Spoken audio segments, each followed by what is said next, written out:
혹시 음료수병에 적혀있는 이런 문구를 보신 적이 있지 않으신가요?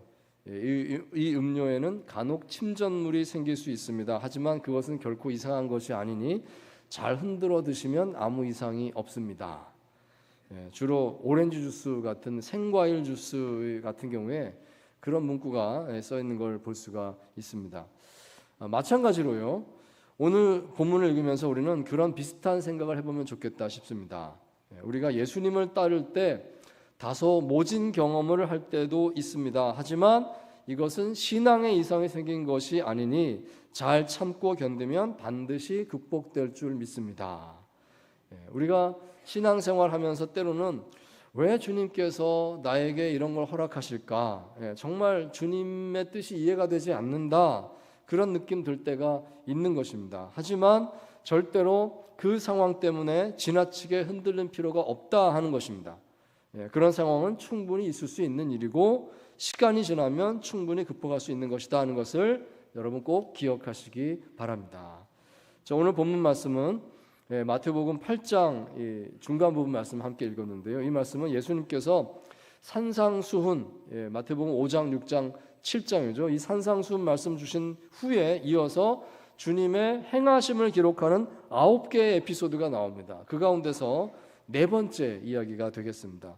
특별히 이 네 번째 이야기는 예수님을 막 따르기 시작하려는 제자 후보생들에게 초점을 맞추고 있습니다. 자, 함께 봅니다. 먼저 본문 19절 말씀 보시면 이렇게 기록하고 있습니다. 한 서기관이 나와 예수께 아뢰되 선생님이여 어디로 가시든지 저는 따르리이다 말했습니다. 어디로 가시든지 저는 따르리이다. 자, 먼저 이 본문 읽으면서 생각하게 되는 것은 이런 서기관도 다 있구나. 그런 것이겠습니다. 당시 대부분의 서기관들은 율법주의자들이고 그들은 예수님을 다 배척했었지요. 그런데 한 서기관이 예수님께 나와서 선생님, 제가 선생님을 따르겠습니다 그랬으니까 이 따른다는 말은 제자가 되겠다는 말 아니겠습니까? 참 놀라운 일이로구나. 서기관 가운데 예수님 제자가 되려는 사람이 있구나. 그런 생각이 드는 것입니다. 자, 그런데 이 서기관에게 주신 예수님의 답이 우리를 당황하게 만듭니다. 20절 말씀입니다. 이렇게 말씀하셨습니다. 예수께서 이르시되 여우도 굴이 있고 공중의 새도 거처가 있을 때 인자는 머리 둘 곳이 없다 하시더라. 아멘. 아니 왜 예수님께서 이렇게 말씀하셨던 것일까요? 정말 대단하구나. 네가 서기관이면서도 믿음이 있구나. 이렇게 칭찬하시고 다른 서기관들보다 낫다. 그래, 너는 나를 따르라. 이렇게 말씀해 주시면 얼마나 좋을까요? 그런데 그렇게 하시는 것이 아니라 예수님께서 말씀하시기를 여우도 굴이 있고 공중에서도 거처가 있는데 인자는 머리 둘 곳이 없다. 즉 이 말씀은 네가 나를 따라오려거든 각오하라 하는 거 아니겠습니까? 각오해라. 너도 나처럼 즉 안전을 보장할 수 없는 그런 고생하는 삶을 살게 될 것이니 미리 생각을 잘하고 만약 그런 마음 없다면 처음부터 포기해라. 그렇게 말씀을 하신 것이다 하겠습니다. 조금 고개를 갸우뚱하게 됩니다. 아니 왜 주님께서 제자가 되겠다고 온 사람에게 이렇게 모진 말씀을 하시는 것일까요? 자, 그리고 또 그 다음 구절도 보시면 21, 22절 말씀입니다. 같이 읽겠습니다. 시작. 제자 중에 또 한 사람이 이르되 주여 내가 먼저 가서 내 아버지를 장사하게 허락하옵소서. 예수께서 이르시되 죽은 자들이 그들의 죽은 자들을 장사하게 하고 너는 나를 따르라 하시니라. 아멘. 자, 이번에는 또 다른 제자 후보생이 있었다는 것입니다. 이 사람이 찾아와서 말하기를 내가 주님 따르겠습니다. 그런데 이거 한 가지만 좀 양해해 주십시오. 먼저 가서 내 아버지의 장례를 좀 치르고 오게 해 주십시오. 이렇게 청을 했다는 것입니다. 여러분 어떻게 생각하십니까? 주님께서 어떻게 대답하시면 좋을까요? 그래, 아버지께서 돌아가셨구나. 얼마나 마음이 힘드니? 얼른 가서 아버지 장례를 잘 치르도록 해라. 나를 따르겠다고 그래. 그 다음에 와서 나를 따르거라. 내가 기다려주겠다. 이렇게 말씀하신다면 얼마나 좋을까요? 하지만 주님께서 주신 답은 죽은 자들이 그들의 죽은 자들을 장사하게 하고 너는 나를 따르라. 그러니까 즉 예수님과 아무 상관이 없는 사람들, 그들을 죽은 자들이라고 칭하시면서 그들이 아버지 장례를 알아서 하게 해라. 너는 바로 지금 나를 따라와라. 지금 아니면 기회가 없다. 이렇게 즉각적인 응답을 요구하시는 말씀을 하셨다는 것입니다. 자, 이 말씀은 조금 전에 서기관에게 하셨던 말씀보다 더 강하게 느껴지는 것입니다. 예수님께서 정말 모질게 말씀하고 있구나 하는 생각이 듭니다. 왜 이렇게 좀 참아주시지 이렇게 거칠게 말씀하시는 것일까요? 조금만 더 부드럽게 하시면 안 될까요? 자, 그리고 그 다음 이야기도 역시 같은 맥락에서 보게 되는 것입니다. 24절 말씀인데 같이 다시 한번 읽습니다. 시작. 바다에 큰 놀이 일어나 배가 물결에 덮이게 되었을 때 예수께서는 주무시느니라. 아멘. 자, 마침내 주님께서 제자들과 함께 배를 타고 갈릴리 바다 저편으로 건너가시게 되었습니다. 그런데 가는 길에 풍랑이 일어났다 하는 것입니다. 원래 갈릴리 바다의 그 날씨가 이렇다고 합니다. 갑자기 돌풍이 불 때가 있는데 그럴 때면 큰 파도가 일어나면서 배가 침몰하게 되기도 한다. 그러면 사람들이 목숨을 잃게 되는 상황이 자주 발생하게 된다는 것입니다. 자, 그런데 그때 놀라운 사실은 예수님께서 주무셨다는 것입니다. 본문을 읽으면서 이 부분이 좀 얼른 이해가 되지 않습니다. 지금 배가 이 폭풍 속에 거의 침몰할 지경인 것이죠. 이 제자들은 정신없이 배 안에 물을 퍼내면서 지금 막 사투를 벌이고 있는 그런 절대절명의 상황입니다. 그런데 그 와중에 예수님께서 주무시다니요. 어떻게 이 상황에서 잘 수가 있을까? 이런 생각이 드는데요. 아무리 피곤하다 그래도 그렇게 막 바람이 불고 요동치는 배 안에서 잠을 자는 게 가능할까요? 마치 이 모습은 이렇게도 비춰지는 것입니다. 상징적으로 봤을 때 이 고통의 현실을 외면하시는 주님, 이기적인 것처럼 보이는 그런 주님의 모습을 생각하게 하는 것입니다. 와, 왜 이렇게 하실까 하는 생각이 들죠. 더군다나 그 다음 25절 말씀 보시면 제자들이 예수님을 깨우면서 이렇게 말을 했다는 것입니다. 주님, 구원해 주십시오. 우리가 죽겠나이다. 자, 근데 놀랍게도 주님께서 일어나셔서 제자들에게 하시는 말씀이 이것이었습니다. 그 다음 26절 보시면 이렇게 되어 있죠. 어찌하여 무서워하느냐 믿음이 작은 자들아, 이렇게 하셨다는 것입니다.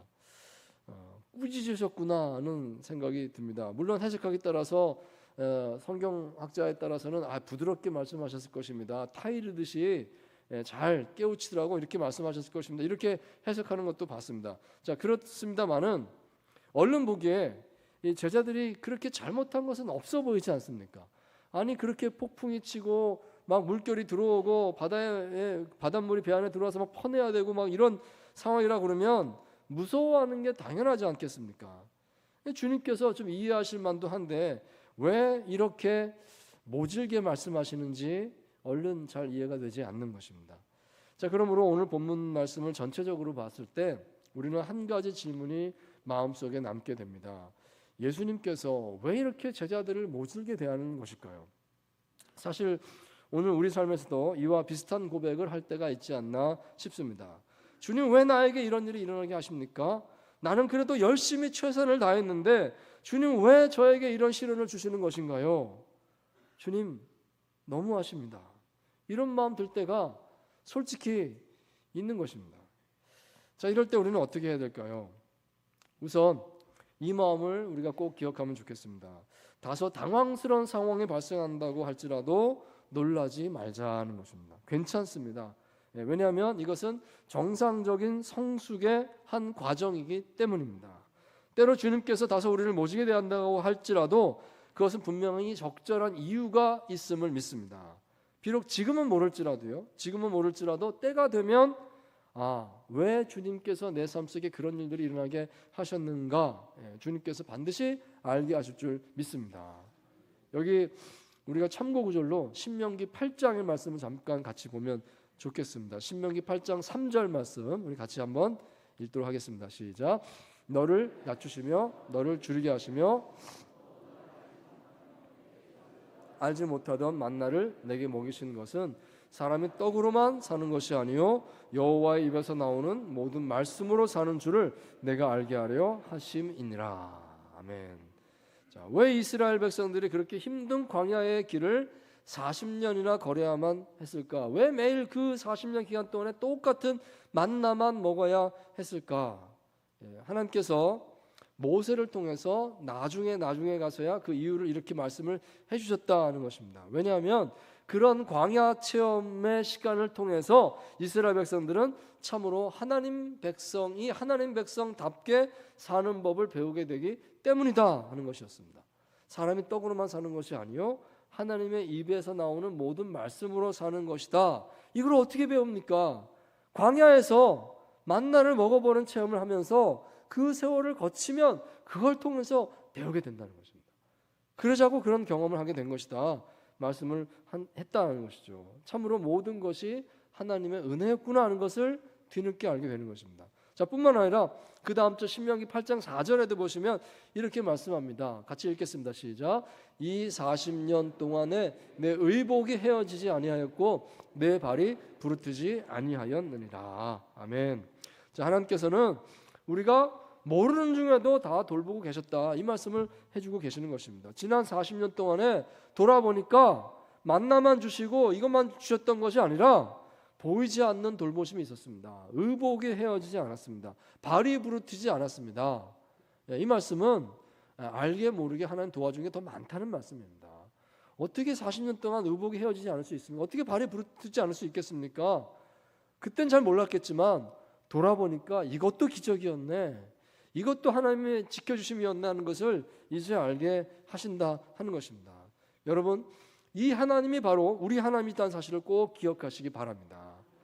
자, 그렇기 때문에 오늘 하나님께서 나를 좀 모질게 대하시는구나 라는 것이 느껴진다 할지라도 그것 때문에 너무 낙담하지 마시기 바랍니다. 훗날 돌아볼 때에 알게 하실 줄 믿습니다. 우리를 향하신 하나님 사랑은 변함이 없습니다. 반드시 고백하는 날이 올 것임을 믿음으로 바라보시기 바랍니다. 자, 그러므로 우리는 오늘 본 말씀 속에서 주님께서 나를 모질게 대하시는구나 느껴질 때 주의할 점 3가지를 한번 같이 묵상을 나눠보면 좋겠습니다. 자, 첫째로 나는 기꺼이 예수님을 닮기를 원하는가 내 마음을 점검하자 하는 것입니다. 한번 질문해 보시기 바랍니다. 내가 진실로 주님 제자가 맞습니까? 그렇다면 내가 주님을 닮기를 원하고 있습니까? 자, 본문 20절 말씀 다시 같이 읽겠습니다. 시작. 예수께서 이르시되 여우도 굴이 있고 공중의 새도 거처가 있을 때 인자는 머리둘 곳이 없다 하시더라. 아멘. 자, 서기관 그 율법주의자 중에 한 사람이 예수님께 청했습니다. 내가 주님의 제자가 되기 원합니다. 주님을 따르겠다, 주님의 제자가 되겠다 청했습니다. 그러자 예수님께서는 인자는 머리둘 곳이 없다는 말씀을 하셨다는 것입니다. 자, 왜 이런 말씀을 하셨을까요? 이런 뜻이 아니겠는지요? 네가 진정으로 나를 따르려거든 나와 같은 삶을 살게 될 것을 각오해야 한다는 것입니다. 즉 예수님처럼 되겠다는 것을 생각하라는 것입니다. 아마 그 서기관은 내가 주님을 따르겠습니다 라고 말을 할 때에 어쩌면 다른 것만 생각했는지 모릅니다. 겉보기에 좋은 거, 인간적으로 생각할 때 부러운 거, 이런 것만 생각했는지 모르겠습니다. 예수님 보니까 대중적인 인기를 얻고 있거든요. 수많은 사람들이 예수님 바라보고 있고 예수님 따르고 있고 예수님 말씀 듣고 있고 예수님이 한마디 하시면 다 아멘 하는데 이거 되면 대단하다 이런 생각이 들었을지 모르겠습니다. 그리고 예수님께서 기도 한번 하니까 사람이 낫고 치유되고 사람들이 놀라고 더 많은 사람 모이고 야 이게 부럽다 이런 생각이 있는지 모르겠습니다. 나도 그렇게 한번 하고 싶다. 어쩌면 서기관은 그런 생각을 가지고 있었지 않는가 생각이 되는 것입니다. 그런 생각을 했을 가능성이 크다는 것이죠. 자, 그래서 예수님께서는 그걸 아시고 그 환상을 깨뜨리신 것입니다. 인자는 머리둘 곳도 없다. 너는 낮 시간에 좋은 것만 봤지 잘 보면 어려운 게 많아. 이런 말씀을 하시는 것이죠. 정말 내가 나의 제자가 되려고 하면 이런 나와 같은 처지를 함께 견딜 수 있는 각오가 되어야 된다. 내가 가는 길은 겸손의 길이고 희생의 길이다. 낮아지고 이웃을 섬기는 종의 길이다. 마침내 십자가를 지는 길이다. 그러니 나를 따라오려거든 이것을 알고 각오하고 따라오너라 말씀을 하신 것입니다. 여러분 바로 이 점을 오늘 우리 자신의 신앙의 여정에 한번 대입해 보면 좋겠습니다. 나는 주님을 믿는다 하고 하면서도 주님을 닮기보다는 주님을 통해서 얻을 어떤 유익에 지금 더 많이 생각을 하고 있지 않습니까? 예수님 믿어서 어떤 유익이 있을까? 그 생각을 먼저 하고 있지 않습니까? 그렇다면 주님께서 말씀하실 것입니다. 나를 사랑하는 마음으로 이것을 각오해라 말씀하실 것입니다. 인자는 머리둘 곳도 없다. 나와 함께 가겠는가? 정말로 나와 함께 이것을 감당하겠는가? 이렇게 말씀하시겠구나 하는 것을 우리가 생각해 볼 수 있게 되길 원합니다. 자, 두 번째로 혹시 나는 주님을 따르는 방법에 있어서 지나치게 내 판단을 많이 의지하고 있지 않은가 돌아봐야 하겠습니다. 자, 본문 21절 말씀 다시 한번 보겠습니다. 함께 합니다. 시작. 제자 중에 또 한 사람이 이르되 주여 내가 먼저 가서 허락하옵소서. 아멘. 자, 이 본문에서 우리가 한 가지 생각해 볼 수 있는 것이 있다면 이 제자는 주님께 이렇게 말씀드리는 때에 자신의 판단을 앞세워서 말씀드린 것이 아닌가 생각해 볼 수 있겠다 하는 것입니다. 물론 이 제자의 판단이 상식적으로는 그렇게 틀린 것 같아 보이지 않습니다. 내가 먼저 가서 아버지 장례를 치르고 와서 그리고 주님을 따르겠습니다. 더군다나 아주 정중하게 예수님께 여쭤본 것이 아니겠습니까? 예의를 갖춰서 말씀드린 것입니다. 자, 그렇지만 우리가 하나님의 뜻을 분별할 때에 그것이 상식적으로 맞다고 해서 언제나 옳은 것은 아니다는 사실을 생각해 보아야 하겠습니다. 일반적으로 또 상식적으로는 그렇게 판단하는 것이 옳다라고 하겠지만 이번만큼은 아닐 수도 있는 것입니다. 다른 사람들에겐 다 맞는 말일지라도 지금 나한테는 안 맞을 수가 있는 것입니다. 그것을 사람들은 몰라도 하나님은 아시지 않겠습니까? 우리는 지금 이 예수님 찾아온 이 사람이 어떤 사람인지, 그리고 그의 아버지가 어떻게 해서 죽음을 맞이하게 되었고 지금 장례를 치르게 된 것인지 그 자초지종은 모르는 것입니다. 우리는 모릅니다. 이 그냥 한마디 말씀만 보고 아버지 장례를 치러야 되는구나 이렇게만 생각하기 쉬운데요.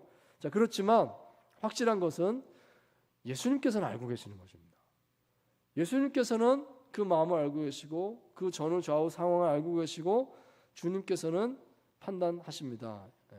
지금은 네가 아버지 장례를 우선할 게 아니라 나를 따르겠다는 이 판단이 우선이다. 이렇게 주님께서 알고 말씀을 해주셨다는 것이죠. 아버지 장례를 핑계를 대고 지금 가지만 어쩌면 너는 지금 돌아가면 다시 안 오게 될 거야. 다시 안 오게 될 거야. 그것이 너에게 유익하지 않아. 주님께서 이걸 알고 말씀하신 것이 아니겠는가요? 주님께서는 우리가 보지 못하는 것을 보고 계십니다. 주님께서 우리가 알지 못하는 것을 알고 계심을 믿으시기 바랍니다. 내가 내 상황을 다 알고 있다라고 내가 생각한다 할지라도요, 그럴지라도 우리는 끊임없이 주님께 다시 여쭤보고 또 그리고 겸손하게 주의 뜻을 듣고 따라야 할 줄 믿습니다. 자, 세 번째로 주님께서 모질게 대한다고 느껴질 때 이걸 생각하시기 바랍니다. 그 어떤 기적도 그 어떤 체험도 주님께서 나와 함께 하심 그 자체보다 중요하지 않습니다. 자, 25절 말씀 다시 읽겠습니다. 시작. 그 제자들이 나와 깨우며 이르되 주여 구원하소서 우리가 죽겠나이다. 아멘. 저기 말씀 보시면 제자들은 주무시는 예수님을 깨우면서 이렇게 말했습니다. 주여 구원하소서 우리가 죽겠나이다. 여기 여러분 죽는다는 말에 좀 유념해서 보시기 바랍니다. 우리가 이 말을 하는 제자들의 마음을 좀 헤아려 보기를 원합니다. 왜 제자들이 하필 죽는다는 말을 했을까요? 일단 우리는 제자들이 이 주무시고 계시는 예수님의 모습을 보면서 좀 못마땅한 마음이 들었구나 하는 것을 생각해 볼 수가 있겠습니다. 이 본문과 병행되는 마가복음 4장의 기록이 있는데요. 거기 보시면 이렇게 되어 있습니다. 선생님이요 우리가 죽게 된 것을 돌보지 아니하시나이까 이렇게 말합니다. 왜 안 돌봐주십니까? 좀 원망이 들어있는 것이죠. 예수님 언제나 우리를 돌봐주신 줄 알았는데 왜 지금은 안 하십니까? 이렇게 말씀하고 있는 것입니다. 왜 잠만 자고 있습니까?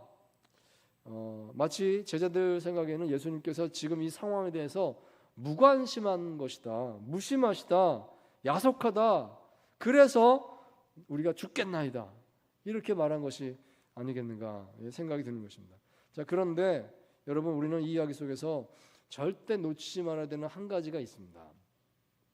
그것은 주님께서 비록 아무것도 하지 않고 그냥 주무시는 것처럼 보이지만 사실은 계속해서 제자들과 함께 있었다는 사실입니다.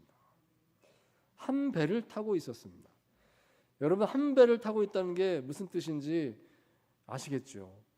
예, 이것은 운명 공동체를 뜻하고 있습니다. 제자들이 만약에 죽는다고 하면 제자들만 죽겠습니까? 예수님도 함께 죽는 거 아니겠습니까? 지금 주님의 모습은 비록 주무시는 모습일지언정 제자들과 함께 있는 것입니다. 계속 함께 있는 것입니다. 모든 것이 나는 너와 함께 있다.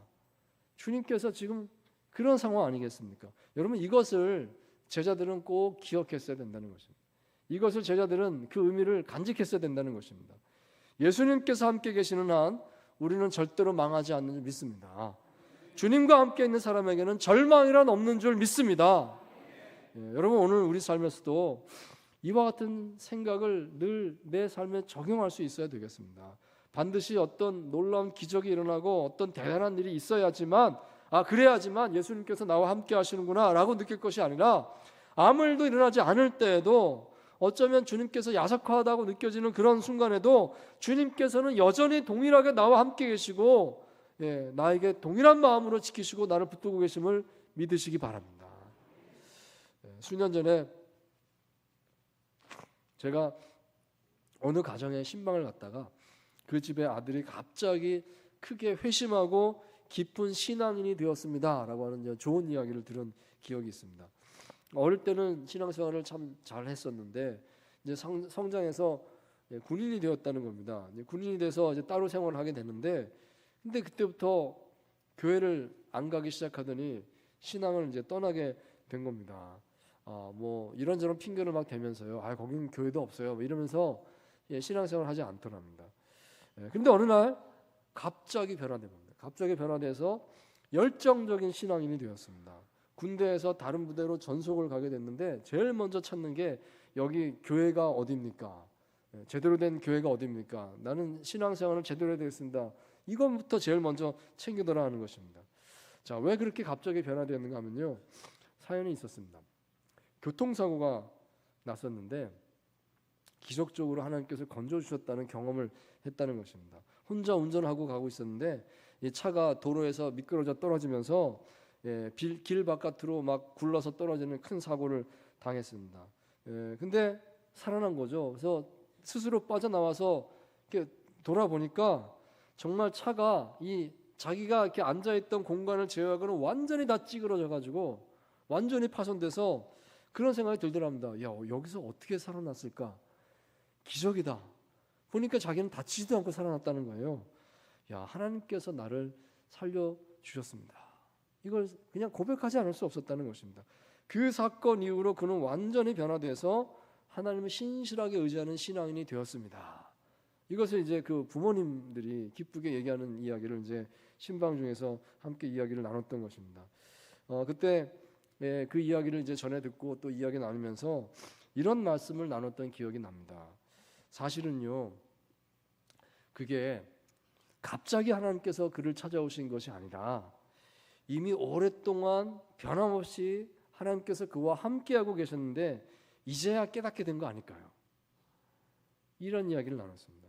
근데 여러분, 그렇습니다. 삶에서 답답한 상황이 계속되고 도대체 주님께서 왜 나를 이렇게 내버려 두시는가, 멀리 떠나셨는가, 야속한 마음이 든다 할지라도요, 여러분 꼭 잊지 마시기 바랍니다.